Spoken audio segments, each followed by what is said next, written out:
Dooperas y Dooperas. Today on Doop by the River, the Philadelphia Union keep rolling along in the Eastern Conference, this time against the energy drink team from North Jersey. We're going to recap what happened last Saturday as we move ahead to this upcoming Saturday, back at home against the U.S. Open Cup champs, Orlando City. We'll break it all down. Don't you dare go anywhere because you do not want to miss this episode of Doop by the River. And let's get this started, guys. Done! Doop by the River doesn't do anything well. There is not one. I'm sorry. There was no creativity.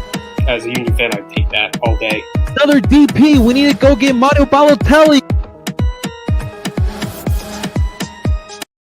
And that is right. Welcome, everyone, to Doop by the River, the show where we follow everything Philadelphia Union. And we are brought to you by Philly Sports Network. Before we dive into today's episode of Doop by the River, real quick, welcome everybody, whether you're here on YouTube or on Twitch, or if you are listening to this wherever you stream podcasts, welcome and thank you for listening on in. Just a quick heads up, quick reminder, if do us a solid, hit the like button, and of course, subscribe for all of your live viewings of Doop by the River. And of course, you can find us wherever you stream podcasts, ladies and gentlemen. Find us under Doop by the River podcast. Ladies and gentlemen, please welcome today my expert in duping alongside with me, talking all things Union. Please welcome Justin, sporting serotonin starting goalkeeper, Friedberg. I like that. What's up, Justin? How you feeling, man? Pretty good. You know, it's been. I feel like it's been a while, even though it was only a week ago. Labor Day, bro. Yeah, what a weekend it was. A lot of fun, man. A lot of fun, and a great game to be at, to talk about, and we got a little an interesting matchup this weekend. So a lot of interesting things to break down. Oh boy, do we! And I'm excited to talk about that one just a little bit later. We'll definitely get to that.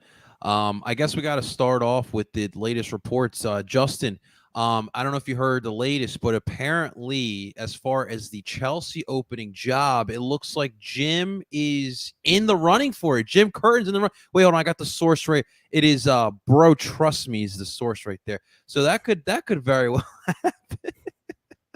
Could you imagine Jim alongside there, man? In the names of Chelsea, that'd be pretty funny. But we got to start off with a joke, Justin. I mean, everyone's just so high on it. We got to start with a joke off here today, man. Jimmy boy. Yeah, that'd be an interesting one. They didn't exactly let the ink dry on Tuchel's pink slip before Potter came running down from Brighton with a signed contract. Oh my god, dude. That is absolutely. I would love to see Jimmy Boy all like with the Money Tosati like tracksuit on the sideline with his little joints in his hands. Be freaking great. He'd have the freshest kicks in the Premier League, no doubt. Damn straight, brother. Damn straight. So let me ask you, man. So you were before we get into obviously we'll get into the match, man. But how was your time up there? Obviously, you were up in North Jersey. Well, how was Matt? We got to see the Matt and the Justin crossover that we needed. Yeah, it was a good day. We drove up to Hamilton train station, myself and a couple friends, met up with friend of the pod, Heather, and she picked us up, and we drove the rest of the way up to the stadium, went over to the Viking Army tailgate.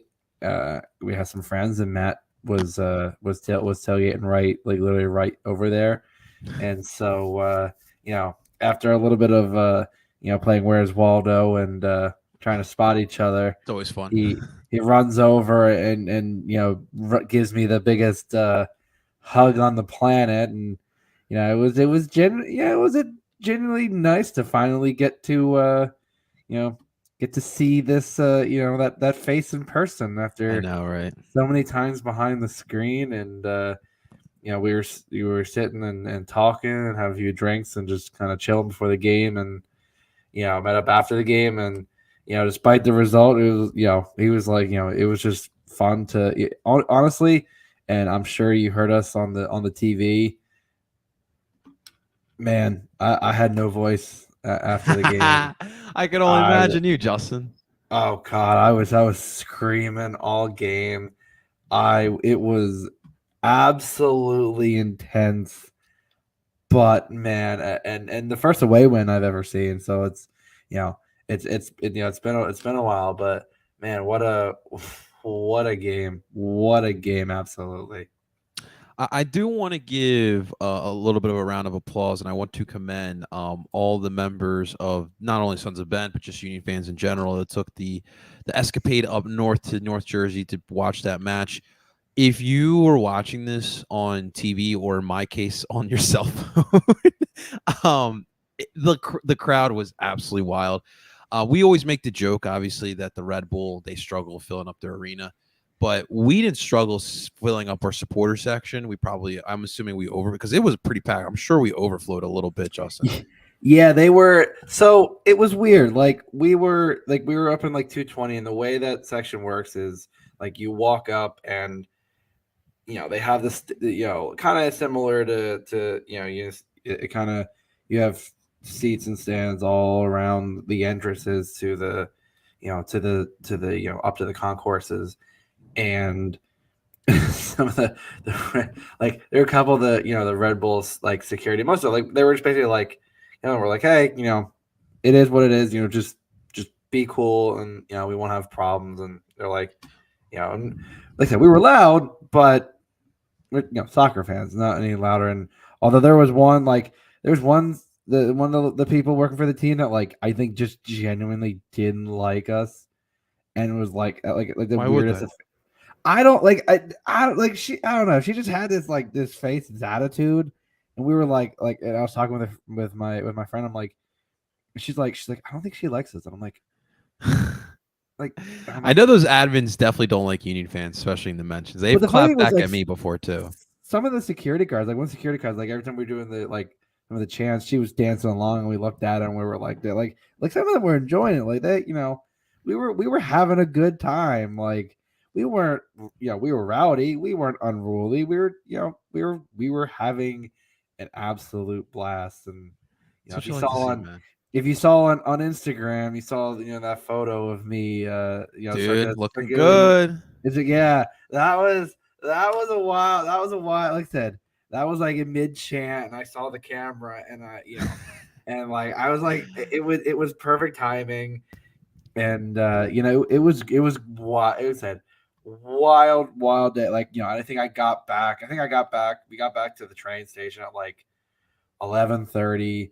And the night didn't even end from there. I think I went with my friends over to Park Tavern for all the Palmyra people. Hey now, know what's up.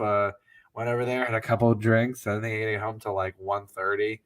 And thank God it was a holiday weekend, man. It was a fun time. What living like a real footballer. Yeah, yeah. We're gonna say I was a proper lad. This man's partying with Jamie Tott. Well, Justin, who probably was having a good time this past weekend? Mr. Matt Doyle, and just the MLS in general. I wanted to talk about this real quick. So I'm sure we all saw these MLS Power Rankings that were put out there. No surprise. I think, I'll be honest, I think I would put 1A, 1B, Hune Mukhtar and Sebastian Drusi with what they've been doing this year. And obviously, you guys have heard us talk about Gazak being involved in the conversation, which it looked like from the MLS or the MLS.com people that, yeah, they could agree. Manuel Reynoso, whatever. That one I probably not this year. I have a tough justification for him in the top 5, to be honest. All right. Well, if you have a justification for that, well, how do you feel about, listen, Andre Blake? Okay, that's fine.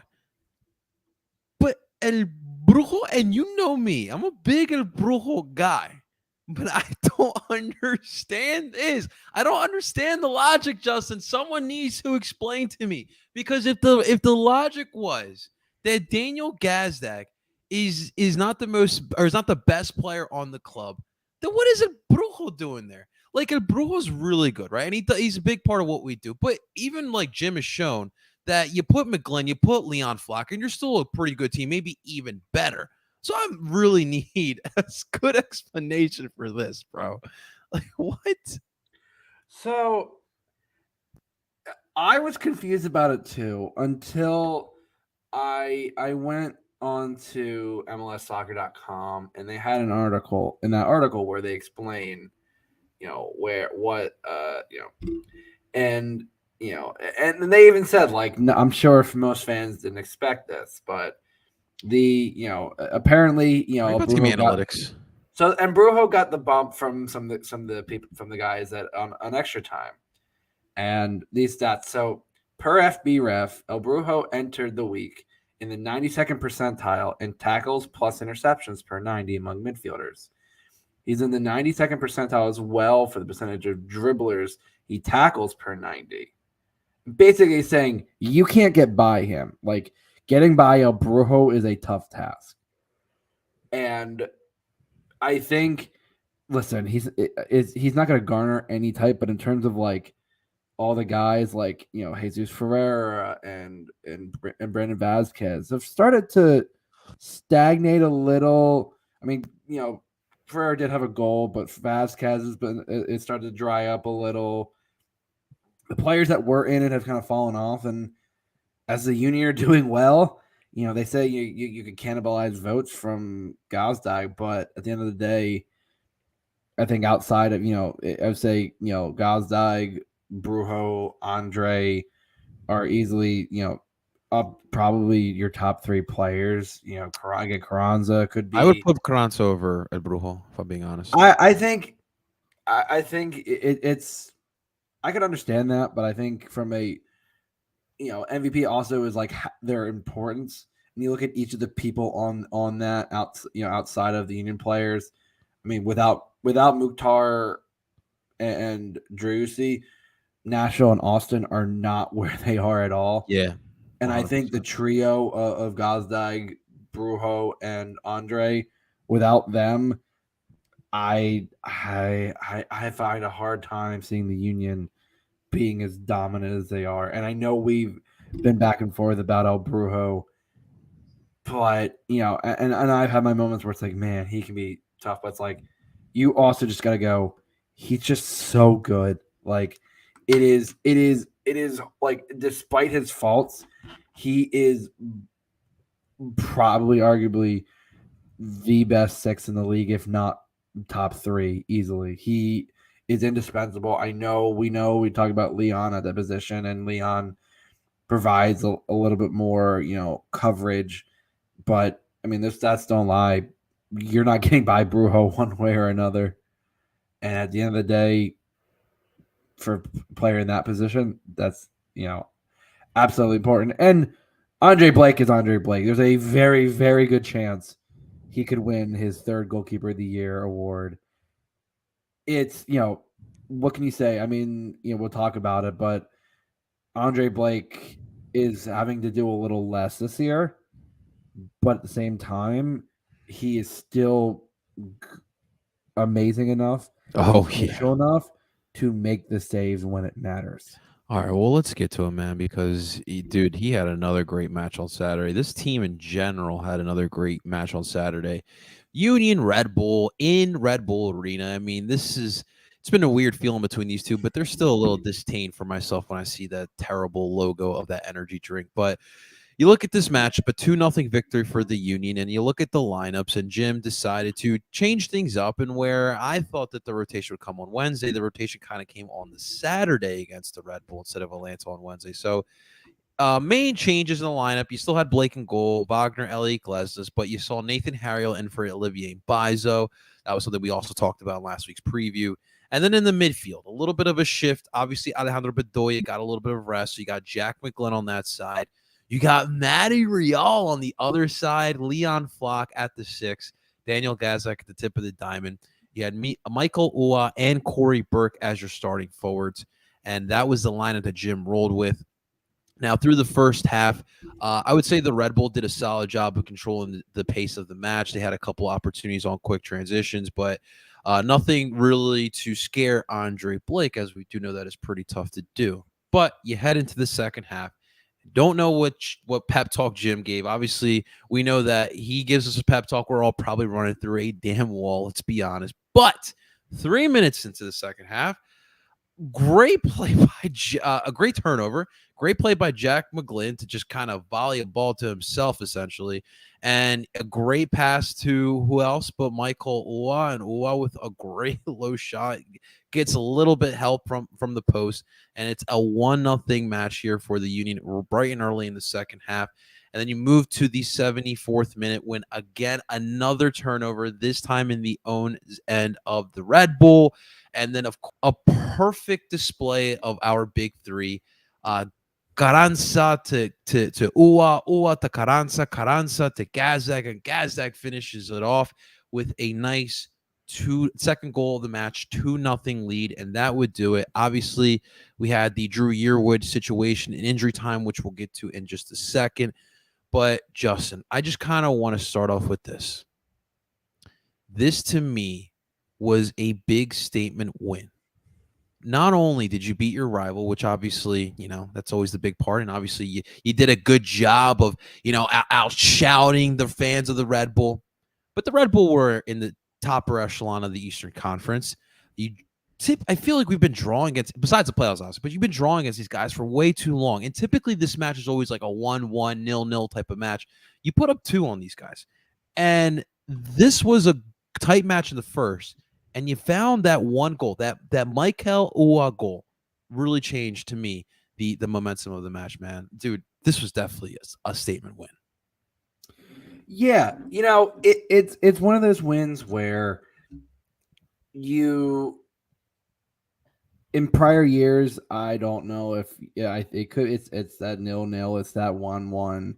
It's a tough when you're like, man, we could have won. This team, again, just built differently.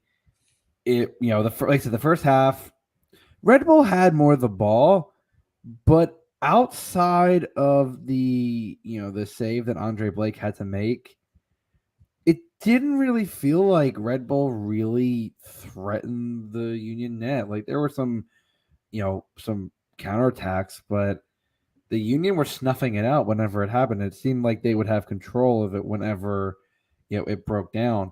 And the Red Bull didn't seem to have a lot else going forward. And the few chances the Union did have, they were starting to really push. And that led, to that turnover, and Jack McGlynn with a nice little touch over John Tolkien.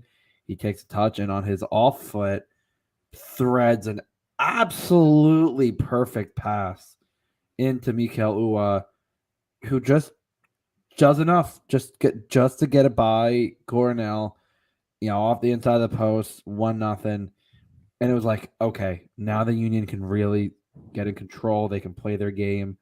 And it forced Red Bull to be on the front foot. And they were being sloppy. Outside of that save Andre Blake had to make on the set piece, Red Bull were really leaving themselves open. And on the second goal, you cannot play with the ball with a team that can press the way the Union do. And Nealis is, dilly-dallying on the ball, and Carranza with a hard challenge, clean, but that thing, Nealis comes up, and bam, that ball is out, right to Uwa. Uwa turns, boom, bing bang, and Gazdag is played in, and all he needs is one touch to settle himself, and he looks up, and as I said on the broadcast, near post, you fire it high. Far post, you're firing that thing low, and that's an honest thing. You fire it low to the corner, and Daniel Gazdag continuing his hot streak, and Ali Bedoya, Ali came to Jim and said and Jim said in his post-game press conference that he had some stuff personally that he didn't feel he was mentally ready for a full 90 that game, and it's big. I think it's a big, that's a leadership. That is a veteran quality move to say, I don't want to be detrimental to my team. Right. I am going to, and he did play. He played about 30 minutes or so in the second half. It's weird to see him doing that. And so, like, I think it is. And then El Brujo with Matty Real, that was a more of a last minute thing. I think they said his ribs were he was still feeling a little tightness, and they didn't want to push it.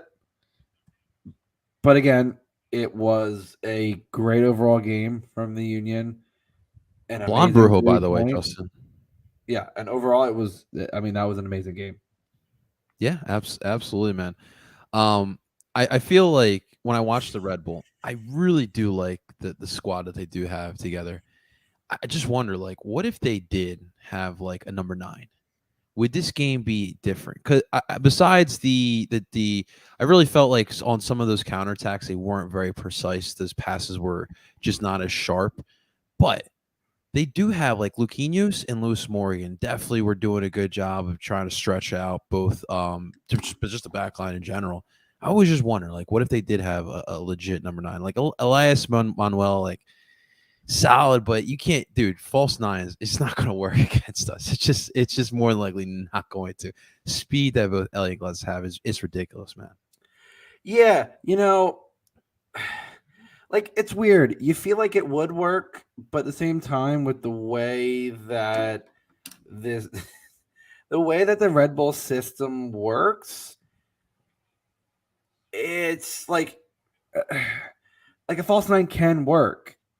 But again, with the playing against the Union, it typically doesn't work. So, like, it's a weird catch-22. Like, it'll work in their system, but it necessarily doesn't work against teams like the Union. So I don't know if I mean, listen, the number 9 would help, absolutely. I mean, we talked about with Matt, number 9. Since Bradley Wright Phillips, number 9 has been a major issue for this team, and having a number 9 does help. And I think you would need one that could work well. It would probably have to be in a 4-4-2 or a 4-3-3. Someone would probably with Lewis Morgan and probably Manuel probably playing behind. You would need someone who could hold up and also play off, similarly to peak Joseph Martinez. Someone that can kind of interchange and also get in behind. And that's a tough ask for this system. I mean, we've seen it. Klamala, if he's not moody or if he's not in form, he's a detriment. Barlow is becoming off the bench. Like, their options are limited, and I think it's telling. So I think it could help, but again, the way the Union have been playing, it might not matter. Yeah, man. It very well might. I think just the talent and the experience as well really separates the Union from the Red Bull. What do you think it's like being Drew Yearwood these days, huh? You didn't have a good match either. That's just to begin with. And obviously you top that off with him just being, just young and dumb and just kicking a ball out of frustration in the stands. He's hitting a kid. He's making girls bleed through the lip. Like, dude, oh my God. Yeah, like, when that happened, I mean, it was a dead ball foul, and he was frustrated, and he takes a moment, and he rails the ball into the stands. He hits that girl in the face, and it ricocheted and hit that kid. And I talked to Matt after the game. Her lip had been split open. She was still at the medical tent, and I get it. He was remorseful and wanted to apologize. Obviously, the fan had every right to kind of say, no, like, go away. You did this. We don't want to talk to you. And he got the yellow for the kick, and he got the second yellow for going into the stands. And I don't think he's a bad guy. I think what he did was absolutely stupid. Right. It was reckless. It was endangering the safety of fans. And for those fans who say, oh, well, when you're a soccer game, you sign up for this. Not at midfield, not when it's a dead ball situation. That is never okay, no matter what. And never. I mean, he's getting the one game for the 2 yellows. I have to imagine potentially at minimum 2 games are added on to this. I mean, we just saw Lucas Cavallini get 3 games for the stomp on the back of Alex Neal's neck. If Kaku that's got how worth many? additional 3 on top of the red card suspension. So if that's worth an additional 3 on top of that, this one with the 2 yellows is only a 1. I'd have to imagine there potentially is 2 games, potentially more. I would be surprised if it's only just the single game.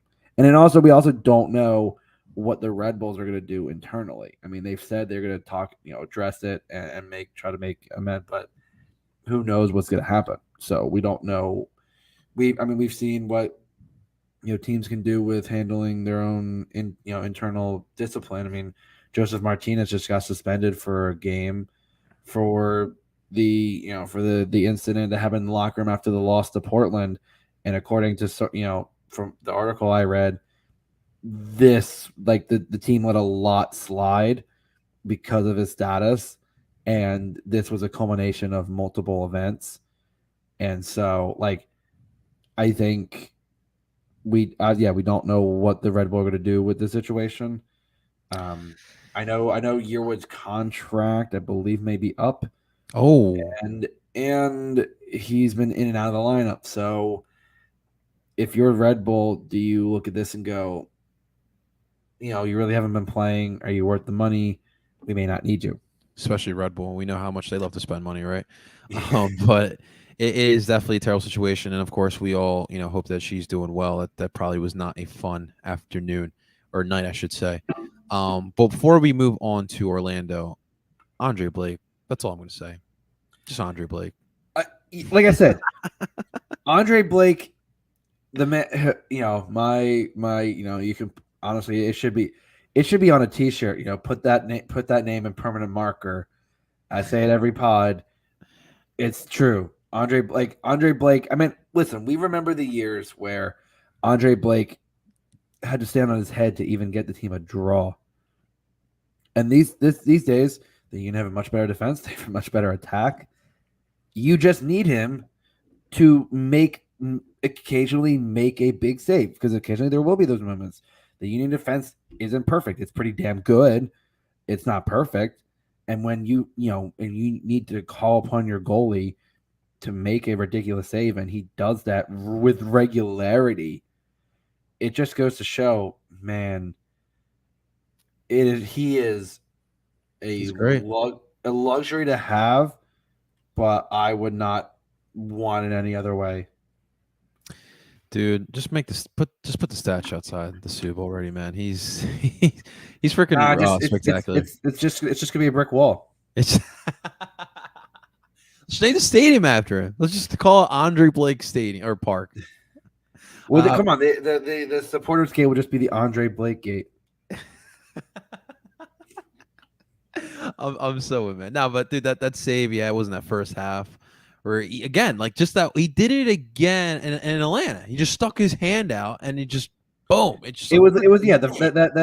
Luquinhas kind of back heel was basically almost the face, it was upper chest face. But yeah, that one I believe it was an early second half. It was on that. It wasn't even on the initial free kick. The ball was headed back in, and it was headed down, and I believe Manuel got the touch, and Andre Blake, just as he's sliding across, just sticks the arm out and swats it. And it's that level. And once, and of course the play was ended up being offside on the follow-up attempt. But, you saw, his teammates just going nuts. And it's they know how important he is.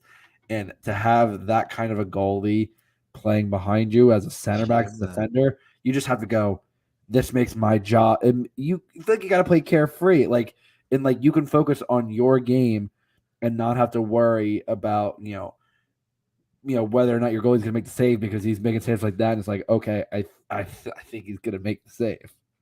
That's got to make the attack so frustrated as well, man. Because the Red Bull had their chances, not clear good chances, but obviously all two. When you got Andre Blake, I mean, you got to be on your freaking game. So it should be a lot of fun. But it should. Come on, we as we were saying, don't worry about a thing. because every little thing's going to be all right. With Andre Blake, don't got to worry. Oh man, this team makes me feel like that for sure. All these guys. But I mean, I'm curious to see what Saturday's going to bring because obviously you got two really good goalkeepers. I'm not sure who's going to show up for Orlando, but you know what, Justin? We can find out. You know why? Because this week to preview or this match on Saturday against Orlando, we are blessed to have with us Zach from Orlando City Fan TV. So we've had Atlanta United Fan TV, now Oh, Orlando City Fan TV. I hope there's no fights on this one, but Zach, what's going on, man? Welcome on Duke by the River, brother. hey, I appreciate the invite. Nah, man, dude. So I want to say this. So for context, Justin. So I'm scrolling through TikTok as I do from time to time, and I spot this TikTok from Zach's account, the Orlando City Fan TV, and it is literally the great content like you see over in like the Premier League content creators. This dude's outside interviewing fans, and I'm like, this is it. This is what the MLS needs. I love it, man. So Zach, first off, thank you so much for coming on it, man. We really do appreciate it. But talk to us a little bit about yourself and about Orlando City Fan TV for those here in Philadelphia who are not familiar. You kind of described it basically exactly how we conceptualize it. It's exactly what Arsenal Fan TV made popular.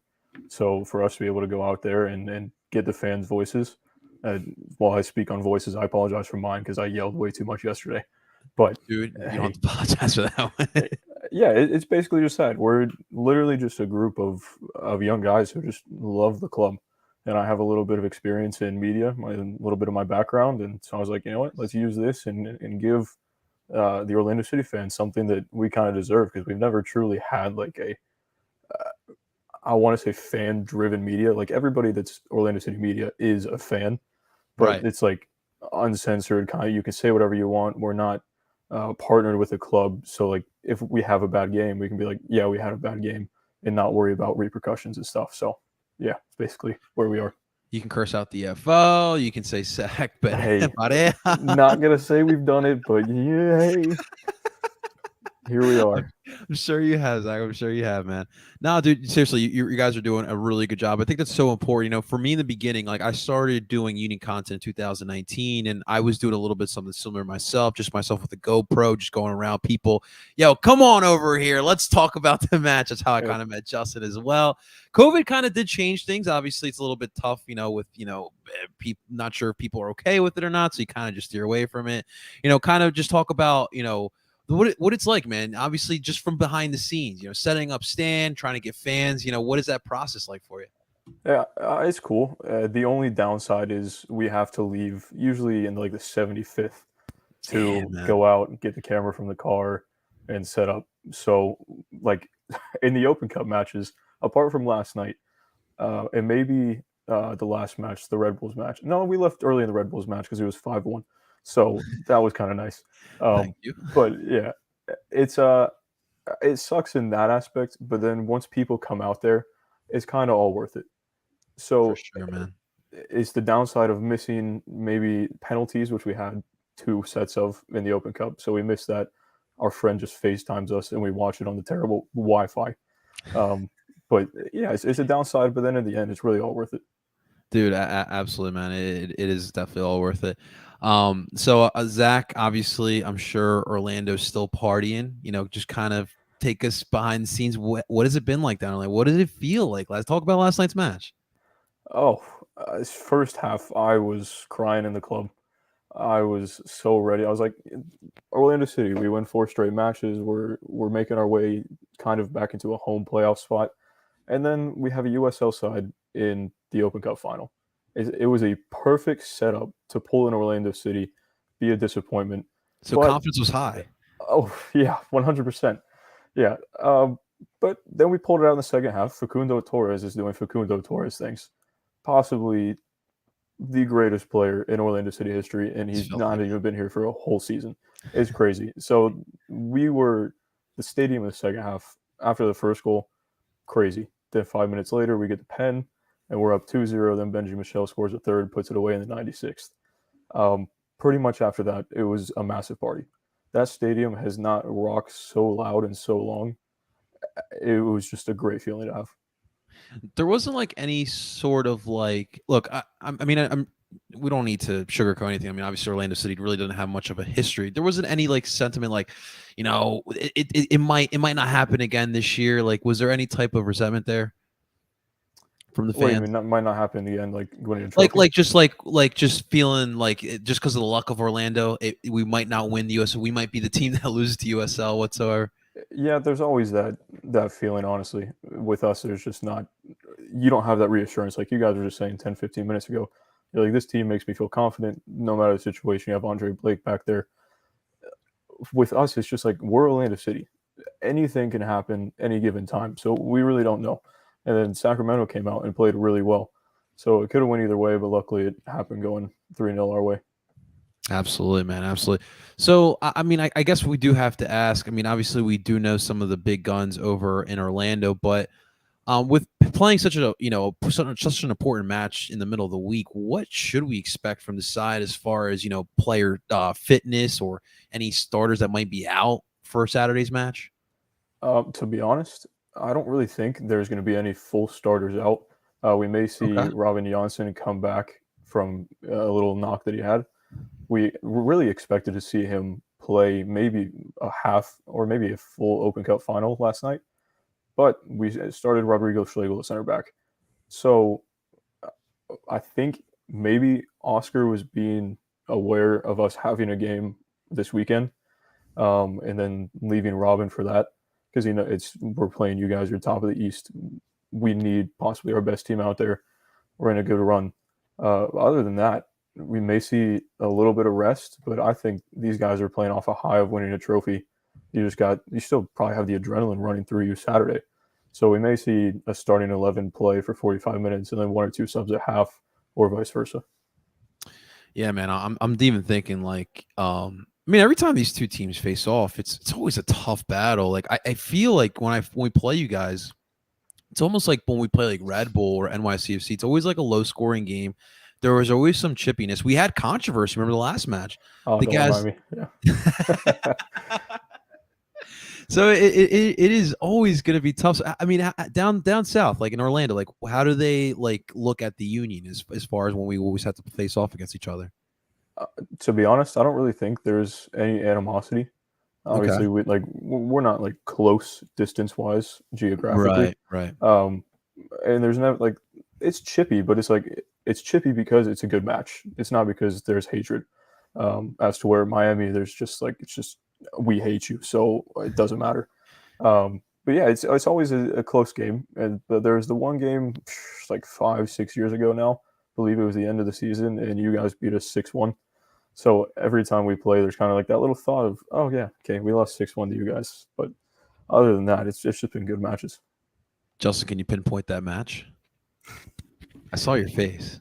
Yeah. I see your brain doesn't working. exactly ring too many bells, but every time we play Orlando at home, typically towards the end of the season, it tends to be a bit high scoring because they end up getting us at the right time for us, and at this moment in time, it's the way that the offense is clicking.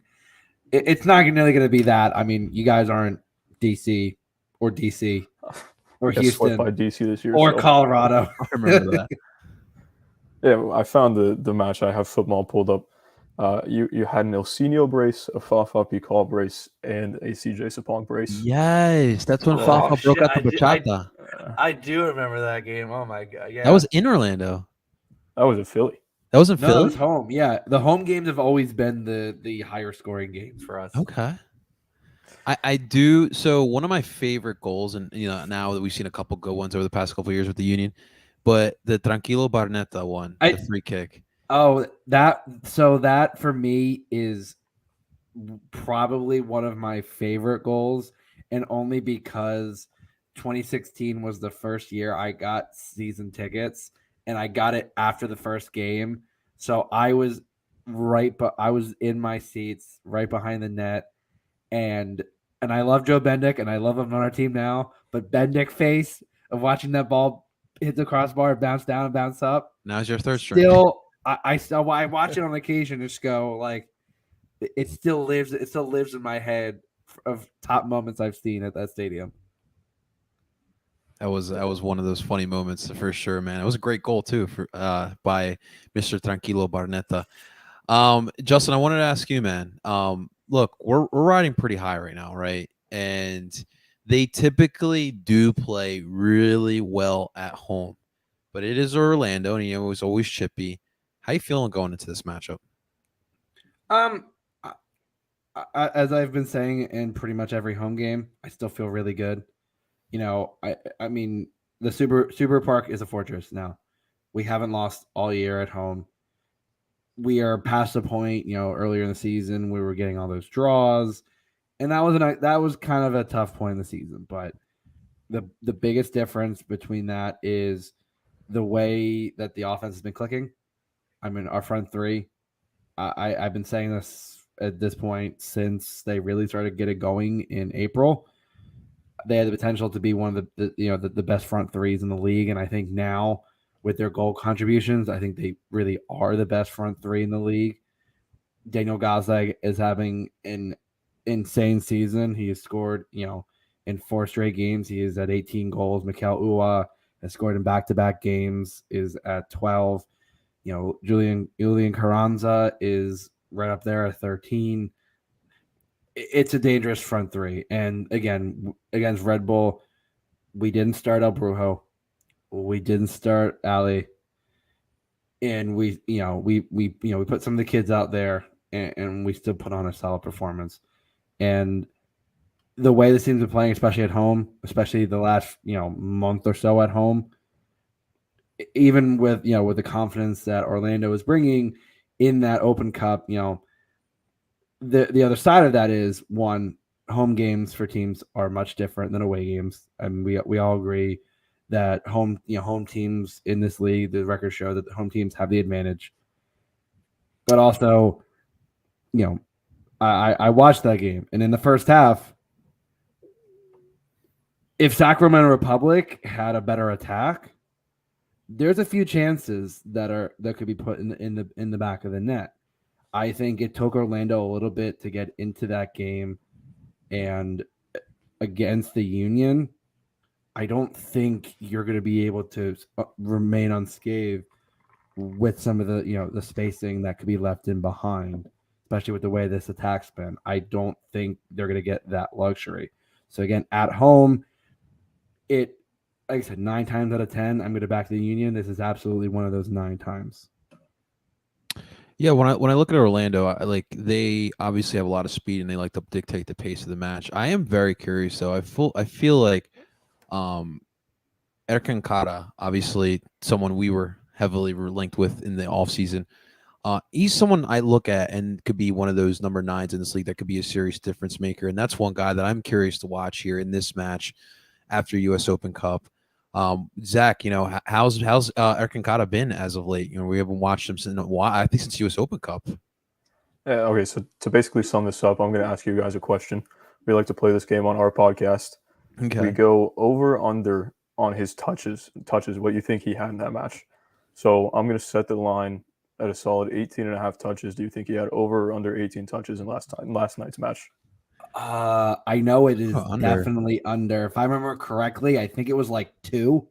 9, basically 2. It was 9, but that is how you know if he's going to be, or if he had a good match or not. If this man he could go anywhere from 7 touches to 21. I can't remember the last time he had above 21 matches, but he has the ability to make 1 or 2 of those touches a goal. He's not going to be on the ball. He doesn't fully drop into the midfield and play. He's like a full-on number 9, get your head on the ball and put it in the back of the net. Other than that, he's just meh. His touch isn't the greatest. Passing isn't fantastic. Even his finishing, he's missed so many sitters, it's not even funny. So for him to have 9 goals, so the Casper curse. Basically, yeah. Yeah. It's just off and on. He scored a pen. I'm blanking on who we last played before Sacramento. Seattle. He scored that pen, but it was atrocious. It was a terrible pen, and Fry honestly should have saved it. So It just depends. Wow, man, that's interesting. Okay, all right. Justin, I wanted to. All right, so obviously, Union fans got a little excited. A potential CCL berth on Saturday, but JT kind of gave us a little bit of clarification. I'm gonna throw this to you. So the Union cannot clinch CCL, correct? No, so yeah, so trust me, when they when I love our boy Mike Thomas, but when he posted the 1 point, it was with a again without what is easier to explain, qualifying for Champions League or allocation money. The answer is C, none of the above, because in the East right now, so Montreal can't get it through. The way that it's set up, they could still get it because they're changing things. They could get it because they're only 8 points back. You could get it for finishing first in the East. New York Red Bull officially can't get it because of the points back. New York City is the only team that can technically, but they're basically out of it. So at this point, it's the Union keeping Montreal at bay, and the only other team besides LAFC that would be in contention would be Austin. And the way the Union are playing, I think you're going to be able to keep Austin at bay. So if you at least finish with second most points in the league, you've guaranteed yourself a spot. So right now you can't clinch, but it's only a matter of time at this point. Justin, I want to travel like Guatemala or Jamaica or something. Give me something, dude. Come on. Yeah, listen, those games, especially even the game against Club America, where we were dominated by the Club America fans, and they travel well. But honestly, it was fun. Like the CCL run last year was absolutely killer, and if with the roster we have, and listen, I know we're gonna lose a couple players this offseason, but man, if we can keep most of this roster, especially with the deep we are, I would love to see Paxton and Jack McGlynn go to Costa Rica, or Guatemala, and just shithouse their way to a victory. We already did it. Hey, we did it against Saprissa, man. We shithoused our way to a win. That should still not see Kai have Wagner doing a 360 in the air.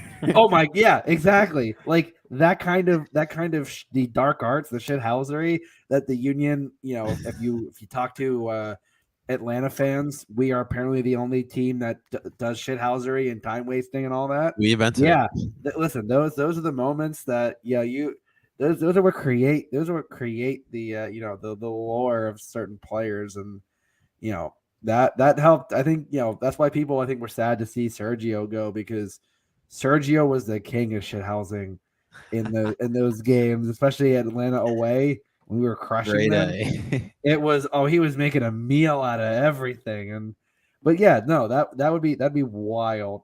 But again, I think it's a matter of time with the way the Union are playing. As Jim said, supporter shield is still important, and the fact that they are still in it, because again, LAFC finally getting their first victory after 3 straight losses. And their schedule doesn't get any easier because they still have Portland.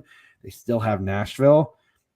They have Houston again. Like, it just because Houston fired their coach. They lost to Houston earlier.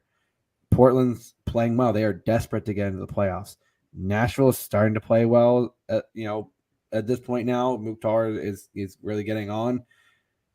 I think this is the Union's, it's the Union's shot to lose for another, potentially another shield. We shall see, man. Philadelphia. We were the founding of this country. We founded cheesesteaks, tasty cakes, and of course, time wasting in the beautiful sport of soccer. You already know us, Elena. Zach, before we go into lineups predictions, anything else you want to let us know about this Orlando side? Facundo, 5 straight man of the match performances.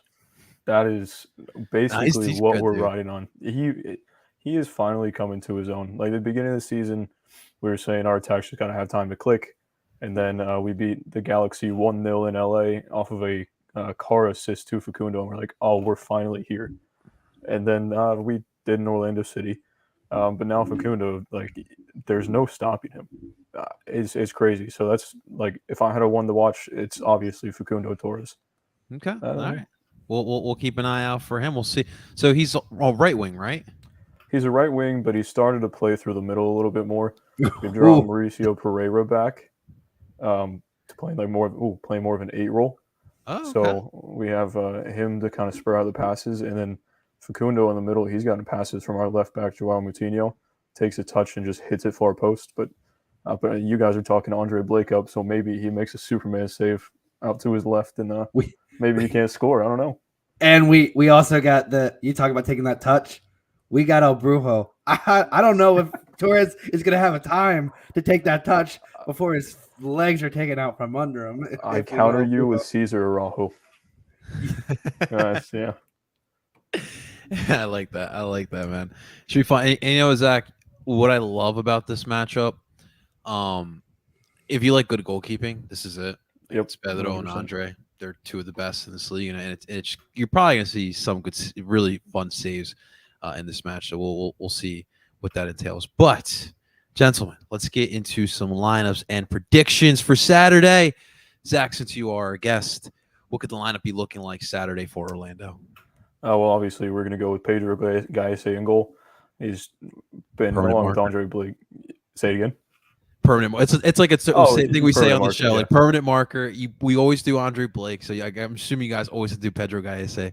Yeah, pretty much. And then our back line could consist of the guy I just mentioned, Joao Moutinho, left back, and then the permanent marker center back that we're going to have in that game is Antonio Carlos, and then, like I mentioned earlier, Robin Janssen. Who knows what Oscar Pereira is going to do if he plays in 45 minutes in the second half, or he starts and we play a full 90. Then our right back, honestly, it could be a mix of either Ruan, who's just a speedster, or Kyle Smith. And then in the midfield, if we play our normal 4-2-3-1, it's going to be Cesar Araujo and Mauricio Pereira, who just dropped back into that number 8 role. Then we got the left mid, Cam, and right in that same order. I might give it to Jake Mulroney, give him like a first half, and then switch it up. The number 10 spot, you're keeping Facundo in there. That man doesn't need a rest. He's young. He's got energy. Blah, blah, blah. Right mid. We're giving it to Benji Michel. Okay. He scored 96 minute, getting the Open Cup final. Let him ride that little wave of confidence. And up top, let's go with the semi-USMNT national, Nicholas Gioacchini. Okay. It sounds like you kind of missed Daryl DK there, Zach. I don't.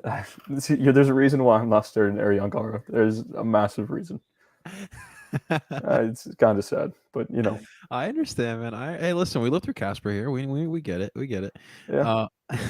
Justin, I mean, Jim's kind of hasn't been that predictable lately. So what do you think is going to happen Saturday? I mean, as we say, you say permanent marker, Andre Blake. Permanent marker. He is having one of his best seasons, and again, he has not had to do as much as he has needed to in past seasons. I mean, again, I said he has stolen games in prior years. He still steals games, but it's making the saves, when he has called upon, not that he's forced to make these saves. Your back line, Kai Wagner, I would say probably one of the best left backs, if not the best left back in the league at this time. Up there with, I think at this point, 13 assists, which is crazy for the numbers. I mean, the way he gets forward is good, and also his ability to get back is amazing. I would say the best center back pairing in the league, and one of them too, will probably win Defender of the Year, and Jakob Glesnes and Jake Elliott. I mean, those two together both have great passing range. Both have the ability to get up and back, and both also pay for their bar tabs. Yeah. I love this shit housery on Atlanta. It all comes back. But if Jakob Glesnes has the ball, you'll definitely hear that shoot. Even if he's 80 yards from the net, you'll hear shoot running around the TV broadcast. Right back, it's kind of been up in the air. Nate played because Olivier potentially had a little tightness, but also was giving him rest, as Jim said, regardless if there had been maybe potential knock, that they were going to switch back to Nate. I think Olivier plays this game, and I think the reason why is despite Orlando's attack, Jim has not been afraid for teams that he senses, the ability to get in behind is where you send Olivier. And if he can get in behind, if him or Kai, and that's the thing, you have to deal with both sides. And even if Nate is in, Nate's got quickness. You have to deal with, either outside back, and that even discussing the midfield. In the midfield, I said El Brujo is probably going to get the start again, and he is arguably probably one of the top sixes in the league. Again, as we said, 92nd percentile in tackles on attackers, which basically saying you're not getting by him. I mean, that's he is everything Portland loves in Diego Chara and more. He's got a pretty decent passing range. I know we've talked about his heavy touches, but he does have that ability. On the left hand side, I think Ale gets his spot back after a little bit of a rest for Red Bull. The other spot in the diamond is tough because you could go with Leon if you want that, that speed and freedom. I'm going to go with Jack McGlynn. I think Jack earned, after his play and especially his assist for the UA goal, I think he has been tough to drop. It is him or Leon. I think if Leon is in, then McGlynn comes on as a sub or vice versa. I think Jack is the reason why, we say that probably by the end of next season, Jack could be sold. He has been playing ridiculous, and that assist in the Red Bull game was with his weak foot, and that was still a pretty good pass. And then the front three, I mean, you're not going to change it. Daniel Gazdag is in the best form going into the playoffs now. Julian Carranza is we got to thank Miami for spending $6 million and giving him to us for only $500. Zach, I appreciate this because it is genuinely amazing that they chose Gonzalo Higuain over this man. But he played for Juventus because they were playing, and it's what happens when you play a player in the wrong position, and when you play him in the right position, in a system that actually allows him to thrive. It's amazing what happens. And Mikel Ua, after we talked about it earlier in the season, with the visa issues, with the injury early in that game against Montreal, it's taken him a little bit and you saw in April and May he was starting to get his fitness in. He hasn't played a full 90, but I also think at this point, the way the game's been going, you don't need him to, so you've been keeping him a bit healthier. But despite that fact, he is still scored double-digit goals. He is that front three is the front three that you've been looking for since I've been a Union fan, since the very beginning. Like, we have not had this kind of attack.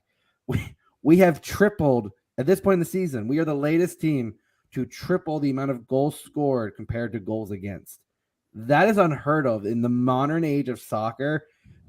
LAFC did it 20 games into a season. The fact that we are at 30 games into the season and we have done that, I mean, like I said, this team feels different, and I love it, and especially at home. I'll be in my usual spot in the river end. I cannot wait for this game. It'll be a good game. Absolutely. All right, let's get to the prediction. So, Zach, give us your prediction for Saturday. But since this is a Union podcast, what we need from you is a key for the Union to beat Orlando. Which one do you want first? Either or, you can choose. Then let's go for the key for you guys to beat us. It is possibly the only weakness in Cesar Araujo's game is his passing. He will win the ball back. He'll do the dirty work. He won't get recognized for it, but it'll be the best player on the pitch. The only thing is finding that breakout pass. He can't do that. So if you guys pressure him, it's not like Edouard Mendy for Chelsea where he'll give up goals. But it's unfortunately I'm a Chelsea fan, so I got to admit that. But like that's about his only weakness. It's not really that bad. But I believe if you guys don't let us play in the midfield, then what are we going to do? That's a good point. Good point. All right. And your prediction? I want to be hopeful because we've won 5 in a row, but you guys are so clear of almost the whole league at this point.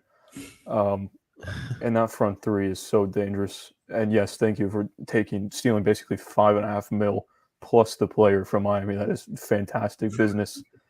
So I'm just going to kind of be semi-hopeful, but also realistic and go for. I'm going 1-1 draw. Why not? Okay. Yeah. So like, I felt like that, but again, like the lingering of just winning a U.S. Open Cup and just like that's the one thing that would hold me back. But I would feel the same way if it was any other type of circumstance. But Justin, give us your prediction and the key for the Union. I'll do Zach. I'll start with my key first. I think the key, and we saw it. I saw it a bit, at least in the first half, in the Open Cup final, and it's something that has been a perennial problem, and that the outside backs have been able to cover. Is splitting the center backs and getting behind. Antonio Carlos is a great center back, but not a pacey one. And with Robin Janssen is one that gets stuck in, but has also gotten beaten in behind. If that pairing is together, the way the Union have been playing, and with Mikael Uwa, being the one to go over the top, and also you have your outside backs flying, it's going to be relentless all game. But I think the center backs, the key is going to be not getting stretched. And if the Orlando back line gets stretched, that absolutely works in the Union's favor, because whenever they create disarray in the back line, chances galore. And unlike the Union, team that was earlier in the season, you're a team now that is possession and that can counter. And despite the playing as a possession team, the Union still do like to give the opponent the ball, and they like to force on those passes. And if Cesar Araujo is gonna be wonky with passes, the Union are going to they're going to pounce on those chances, and that is create havoc on the back line, and that's where the front three will take advantage. Again, at home, it is tough to pick against this team. I think it is going to be a tough one, but at the same time, the Open Cup hangover, I said this, regardless of win or loss, I felt like coming off of that high, it's gonna be a tough one to adjust back to the regular season, the first game. So I'm gonna go with a 3-1 Union victory. I think away, for Orlando, especially at Subaru Park, the way that this team has made this, that stadium a fortress, it is going to be loud, especially the way that the Union have been playing. It is going to be loud. It is going to be rocking. I just think there might be, especially depending if there's rotation, whether it be halftime substitutions or starting lineups. I just think that Open Cup hangover might be a little more than we're expecting. I typically don't go that kind of a scoreline, but I'm feeling a positive. I'm feeling a 3-1 victory. I don't think we trounce Orlando. I can't see it. Like I know we haven't had opponents coming in here that we've trounced that have been like as good as Orlando. I just don't see us putting up 3 or 4 or 5 goals up on a club like Orlando. Don't give me too much hope. That's not okay. Yeah, come on. We did that with Atlanta, and they got They got thoroughly embarrassed. We've been winning like on average like 5 goals to nothing. Like it's Stupid, yeah. crazy out there, man. Yeah. Zach, so obviously it's a away game for you guys. So where do you watch the match during the away ones? Oh, it really depends. It's you either feeling? just sitting in my house or downtown Orlando's 20 minutes away. So go down there and watch the game Nice. somewhere. Is that where Yep. you'll be on Saturday? Who knows? I might have had a little too much alcohol on last night. So we get got to it. figure it out. Yeah. So Zach is also trying to reel for Saturday too. Just like Oh, yeah. we Long love as it, man. the champagne celebrations that happen in the locker There you room were go. happening, just not champagne with us. It's the champagne of beer. That's what Yeah, there you go. Yeah. that's what they were using. It was, yeah, it's a good the high life, the champagne you of beer. go. Yes. Zach, well, listen, we'll throw this out to you, man. And dude, we would love to see you up here, man, with all your equipment, man. But dude, best of luck on Saturday. It was truly a pleasure and an honor to have you. You're doing such a great job. So please continue. We definitely need more Zachs and Orlando City Fan TVs in the MLS. So before we let you go, plug away. Where can people find Orlando City Fan TV? We are on Twitter at OCFanTV22. Instagram is just at OCFanTV. Same with the TikTok. It's at OCFanTV. On YouTube, just search Orlando City Fan TV, and we'll be there. And I think that's pretty much all we're at right now. So Awesome I stuff, appreciate that. Yeah. Absolutely, man. So, ladies and gentlemen, that was Zach from Orlando City Fan TV. That is going to do it for another episode of Dupe by the River. We really appreciate you guys tuning on in. Do us a solid if you guys enjoyed today's episode. Hit that like button. Subscribe for more live viewings of Dupe by the River. And of course, you can find us wherever you stream podcasts. Find us under Dupe by the River podcast. Ladies and gentlemen, that is Zach from Orlando City Fan TV. That is Justin Sporting Serotonin starting goalkeeper Friedberg. Of course, I'm your boy, El Parcero Philly, and we're telling you guys to dupe on. Beat Orlando.